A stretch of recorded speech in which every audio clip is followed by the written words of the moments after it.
Hi guys, let's flash back in the past. In November 1918, after more than 4 years of unimaginable suffering, the sound that filled the streets of France was no longer artillery fire or marching boots, but cheers, laughter, and tears of relief. World War I was finally over. On the morning of November 11th, news spread rapidly across cities, towns, and villages. The Armistice had been signed. The guns would fall silent at the 11th hour of the 11th day of the 11th month. For France, a nation that had borne the brunt of the Western Front, this moment felt almost unreal. As church bells began to ring, people poured into the streets. Men, women, children, soldiers, workers, and the elderly all came together, united by one overwhelming emotion. Streets that once echoed with military parades and funeral processions were now flooded with celebration. In Paris, the scene was unforgettable. Crowds surged along the Champs-Élysées, waving flags and embracing strangers. French tricolors hung from windows, balconies, and lampposts. Some people climbed onto cars, statues, and rooftops just to shout the words they had waited years to say. La guerre est finie. The war is over. Soldiers, many still in uniform, walked side by side with civilians. Some smiled broadly, others cried openly.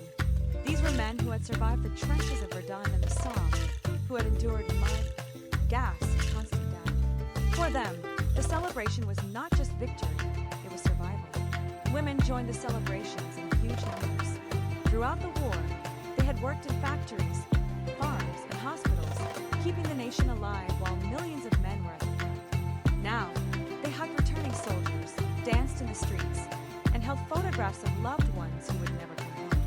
Children, too young to understand the full horror of the war, sensed the joy of the moment. They ran through the crowds, waving small flags, laughing as adults lifted them onto shoulders. For many, this was the first time they had seen such happiness since the war began. Across France, similar scenes unfolded. In small villages near the front lines, people gathered in town squares that had once been threatened by shells. In industrial cities, factory whistles replaced air raid sirens. Music filled the air, accordions, brass bands, and spontaneous singing echoed through the streets. Yet even amid the joy, the celebration carried a deep undercurrent of grief. Almost every family in France had lost someone. Nearly 1.4 million French soldiers had died, and millions more were wounded or scarred forever. As people celebrated, they also remembered those who were missing from the streets: sons, fathers, brothers, friends. Some celebrants wore black armbands or carried photographs of fallen loved ones. Others paused at war memorials or churches, lighting candles in quiet remembrance before rejoining the crowds. The joy of peace was inseparable from the pain of loss. Foreign troops stationed in France joined the celebrations as well.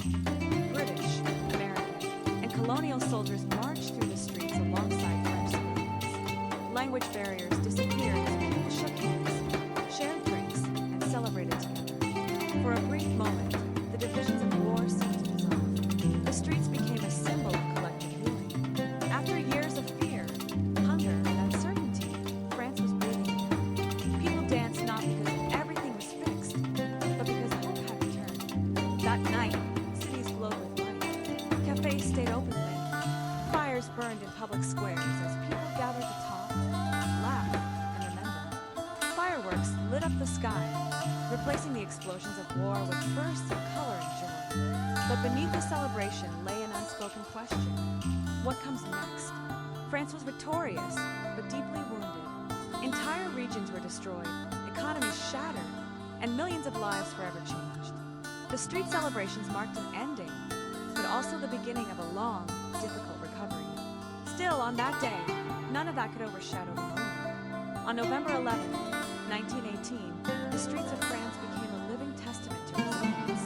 They were filled with people who had endured the unendurable and emerged battered and broken. The celebrations were not just about winning a war, they were about reclaiming life itself. And for one powerful, unforgettable day, France stood together in the streets,